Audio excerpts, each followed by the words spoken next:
So more chain rule.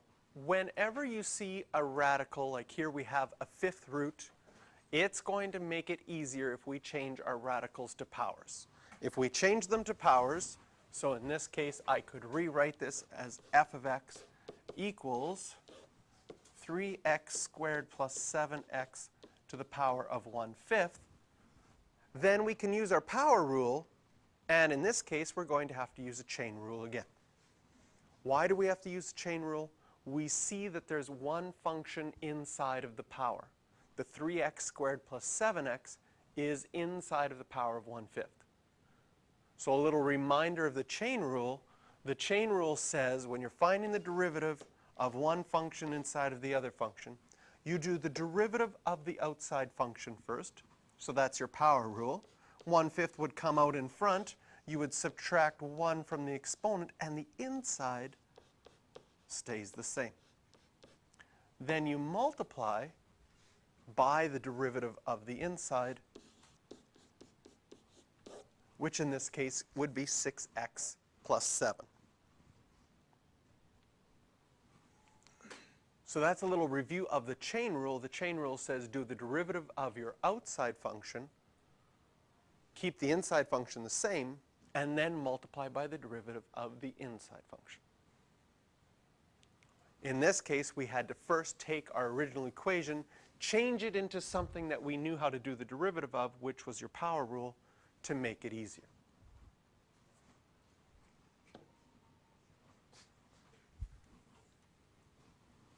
Working backwards, can you undo the chain rule? Can you see that a chain rule has happened? So if I was undoing a chain rule, well, the 5 came out in front, and I have a 4 as an exponent, so it looks like I should have this. And then the 6x plus 5, well, that would be the derivative of the inside. So if I work backward, this is all that I would have had to begin with.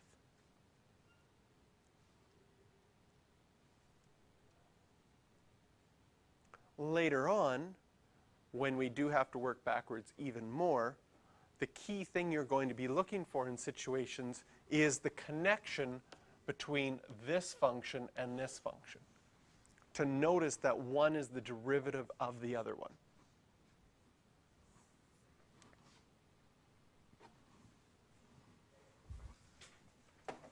All right, so now we get into some more complicated things. In this situation, to start off with, I would take the square root and rewrite it first as a power of a half.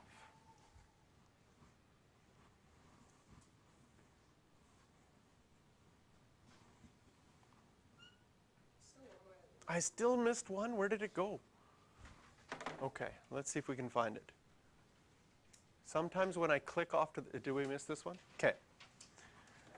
The smartboard has a new anti-intuitive tool. The anti-intuitive tool is when you want to go to the next slide, you would think you could click on it. But instead of going to the next slide, it decides to rearrange the order of your slides very nicely. So I think that's what happened here.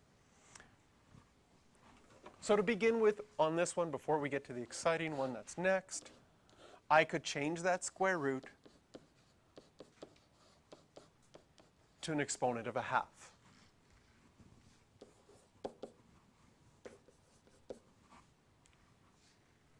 Then, at this point, I could either do a quotient rule, or I could do one more step and say I know one more exponent rule, which could bring this all to the numerator by making my exponent negative a half. If that's the case, now I can do the chain rule. My derivative, the negative 1/2 comes out in front. Keep the inside the same. Subtract 1 from the exponent, and then multiply by the derivative of the inside.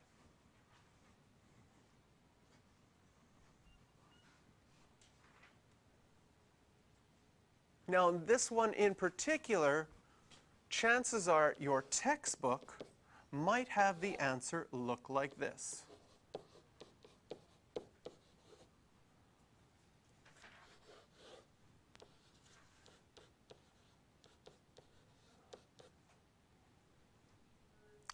What would they do? Maybe they would have this. What happened? Oh, besides the fact that I forgot to write a 2 on the bottom. There. What else happened? Can you see that this part with the negative exponent got moved down to my denominator? And I took the half part and rewrote it as a square root.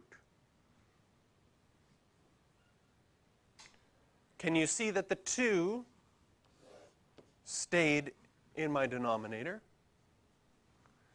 and that the negative 1 got distributed in the top? So it might be when you flip to the back of your book and an answer key, it looks like this and you got the line before. Again, where you're really going to improve this year is by taking the time to say, algebraically, can I see how I could manipulate my equation to match their equation?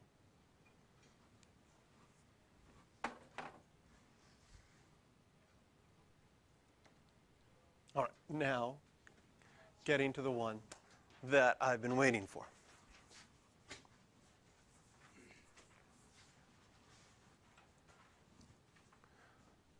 One of the things that's going to get you better at finding the derivatives is to analyze the equation that you have to begin with. So first of all, we saw the square root. We changed that to a half. And now that I've rewritten it, I'm going to analyze it again and say, what kind of rules might be in place here? Do I have any functions inside of other functions? Yes.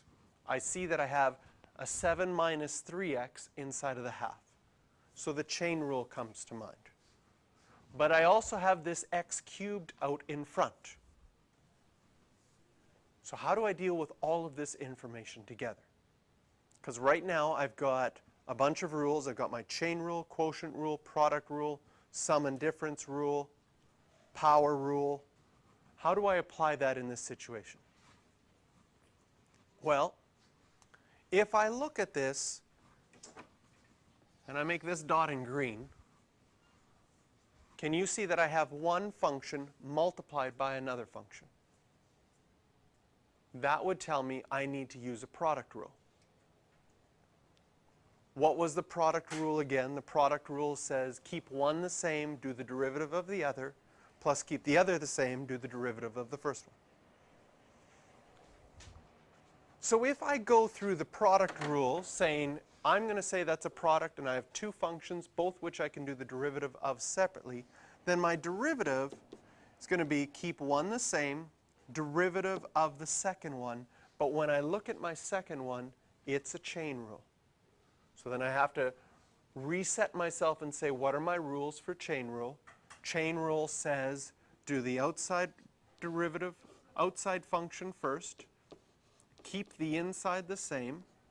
So I moved the half out in front, subtracted 1 from the exponent, multiply by the derivative of the inside, minus 3.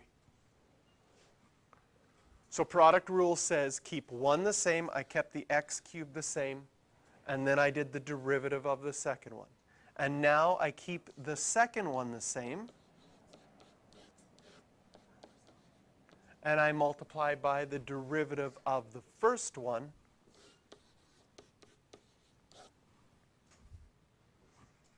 which gives me 3x squared. So one of the things that's going to happen is we do have to practice these rules a lot because you need to have them memorized so when they start combining together, you can keep them straight. So we used a product rule, keep one the same, derivative of the other, plus keep the other one the same, derivative of the other. And we had a chain rule inside of it.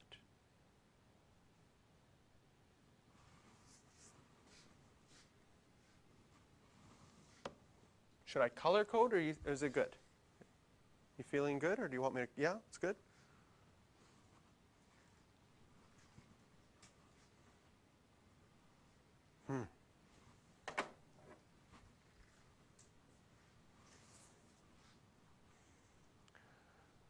Whew. Yes. And if it didn't ask you to simplify, you would leave it like that. This one, in the answer key, they get you to simplify it. So if I was simplifying it, they would take this -1/2 and they would put that as a square root in the denominator. What else would I have in my denominator? That half would mean that the 2 would be in my denominator. And in my numerator, I would have -3 and x cubed. Plus, this 7 minus 3x would be a square root times by 3x squared. They wouldn't be happy with your answer being 2 separate things. They would say, why don't you add those together to get a single fraction? If I added those together to get a single fraction, what do I need? I need a common denominator. So this one right now, which is over 1, it would need to be multiplied by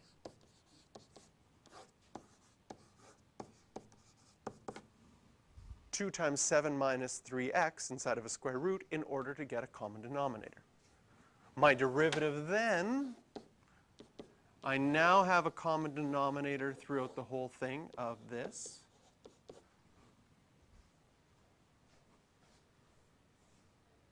Right? And in my numerator, I would have -3x squared plus, and here when I multiply this together, it'll be 2, this square root times that square root. That will get rid of the square roots.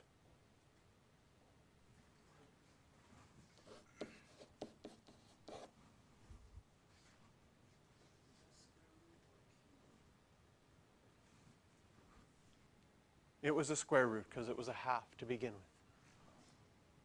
Yeah, and here this means if the 3 was in this little spot, it would be a cube root. Okay? So at this point, it looks like this. If I multiplied out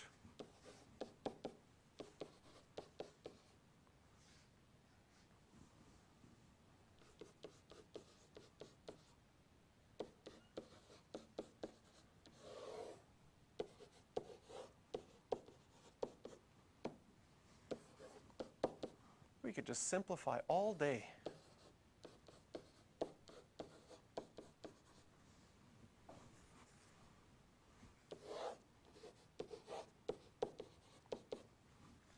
So now I have a single fraction.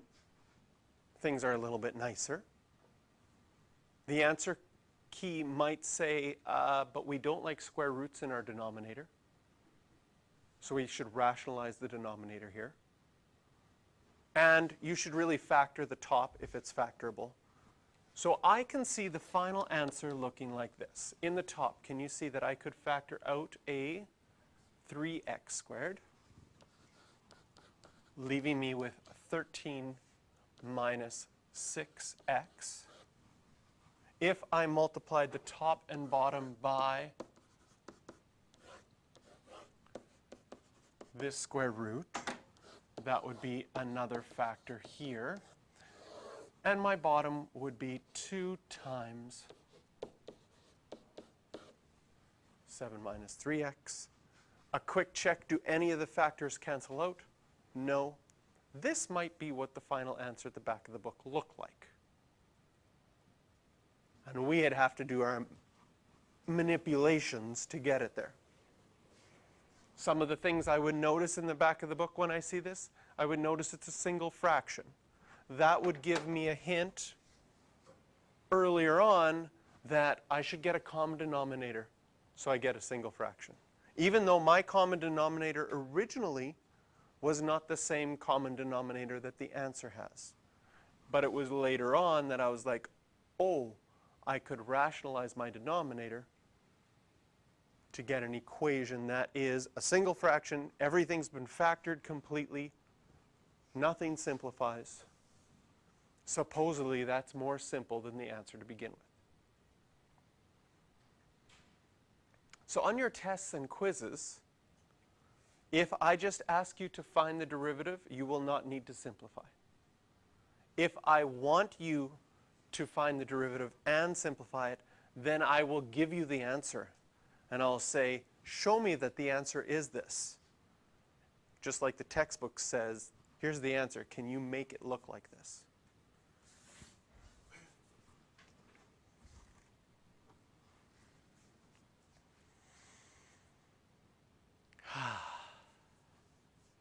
Are we ready? We have some choice in this one. We've got chain rules in 2 different places.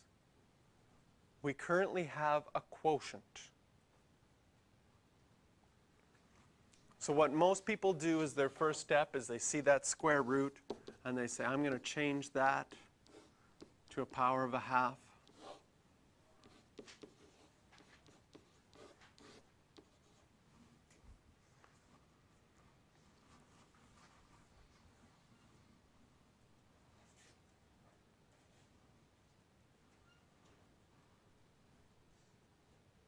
Okay? And now, what do I have? Well, I have one function divided by another function. So it would probably lead you to think, I'm going to use the quotient rule. If you go to use the quotient rule, what does the quotient rule say? Quotient rule says, keep the bottom the same. 1 minus 8x squared cubed.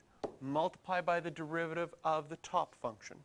Well, the top function is a chain rule because we have a 5x inside of a half.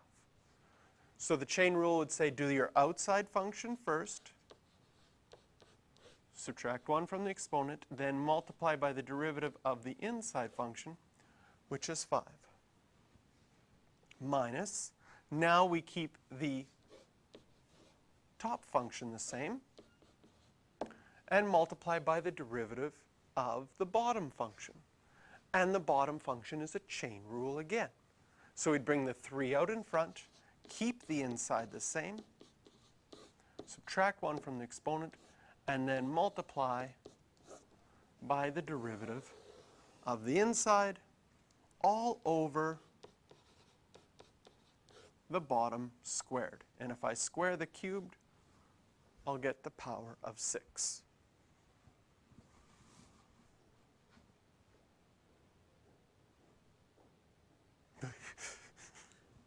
Okay? And this one for sure they will simplify in your textbook. What they want you to see for simplifying this one is that in your numerator you have 2 terms right now. 2 very large terms. I'm going to underline the first one in yellow. This is all multiplied together. Bracket times bracket times bracket times bracket. That's considered one big term. Minus the adding and subtracting separates terms, multiplying groups things together. Minus that big thing in green.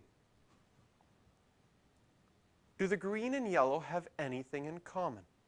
Yes.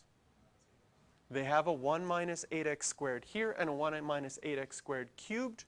You could factor out a 1 minus 8x squared. Anything else in common?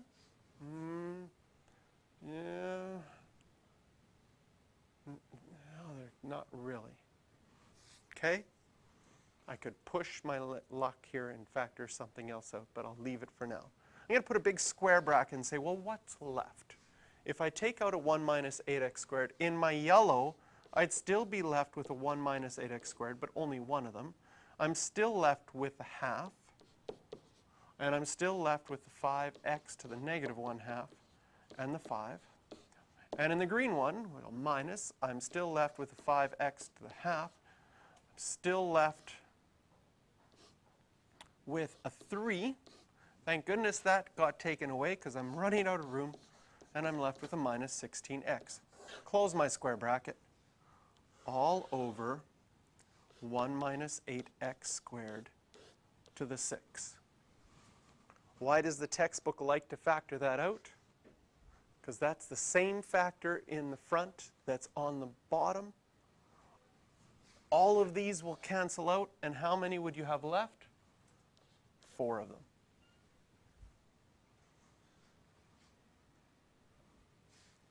Okay? That part I'll show you. The rest of the simplification in your textbook, they won't like that negative half. They'll put that as a 1 over square root of 5x. They won't like the fractions in your numerator. They'll move them to the denominator. So you've still got some algebra work to do here. But that is what's great about this textbook, is doing all of that algebra work. And it's just so enjoyable. Sit back, relax, algebra.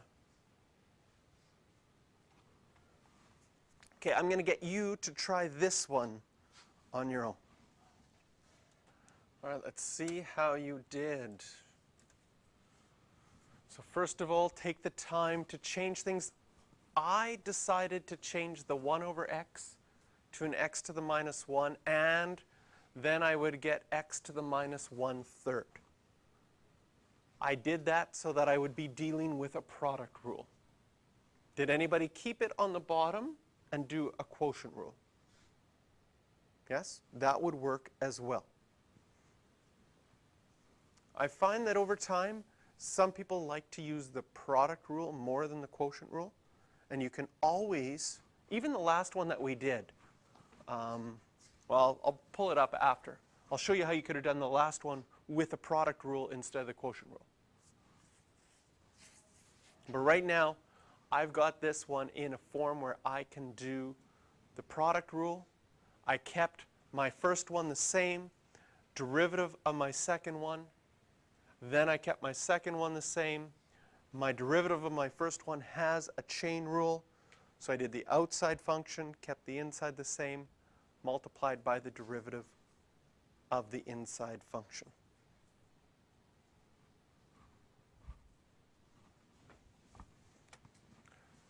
So in the one that we did right before, if you had wanted to, you could have changed this equation to, you could have kept the 5x to the 1/2, and then changed the bottom to 1 minus 8x squared to the negative 3. And then this dot right here becomes a product rule instead of a quotient rule. And if you wanted to simplify it in the same way, you would get exactly the same answer. So you do have a choice. Do I want to use my quotient rule, or can I manipulate my equation so it turns into a product rule? In this case, it would work out to be the same. Now we can go back and do some of the questions that we had earlier in this unit. What's the slope of the tangent when x is negative 4?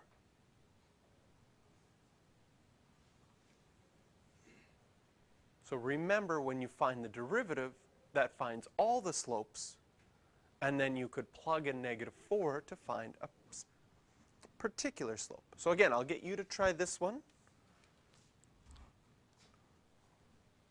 For the first one, change the square root to a 1/2. We have a product rule here. So keep the first one the same. Derivative of the second one, the derivative of the second one has a chain rule. And then keep the second the same, derivative of the first.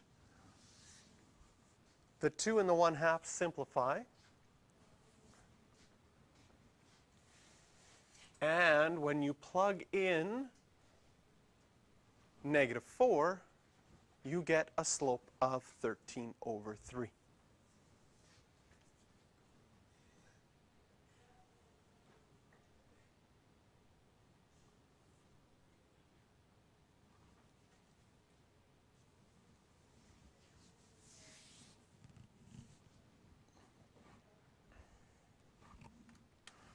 And the last one,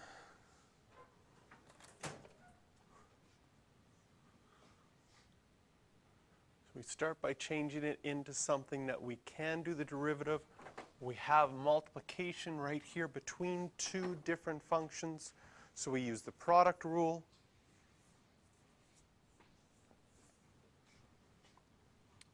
And getting the derivative is the easy part.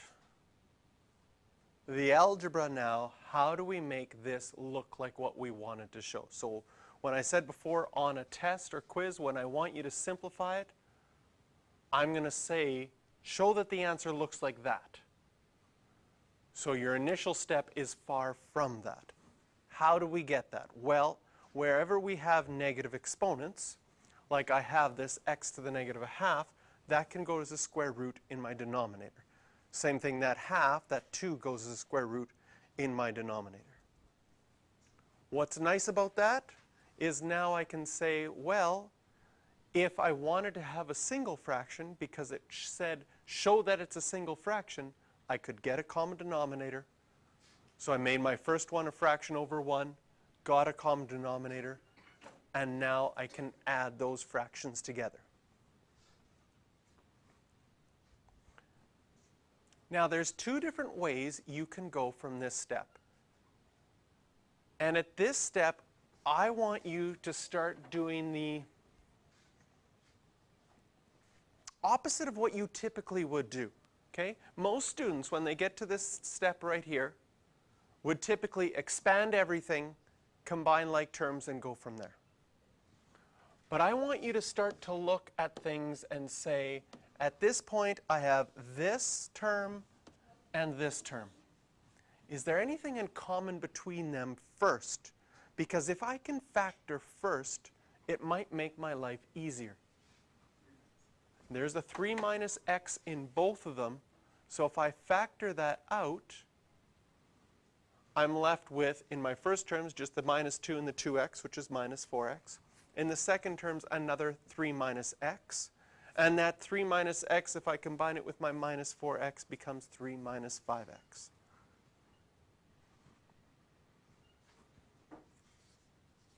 And this is exactly matched up with what we were asked to find, so we have shown what we wanted to show. Then the question said, find the x coordinates where the tangent is horizontal. If the tangent line is horizontal, it would have a slope of 0. If its slope is 0, I could take my derivative equation right here. This is my derivative. This is all the slopes of all the tangents. If I make that equal to 0, then I just have to solve that equation. When is that equation equal to 0? This equation is actually quite easy to solve because of the way that it's written. A fraction is only equal to 0 when its numerator is equal to 0. The numerator's already been factored for you. So when is just this part equal to 0? Well, that would be when x is equal to 3 and x is equal to 3/5. And we've solved the question.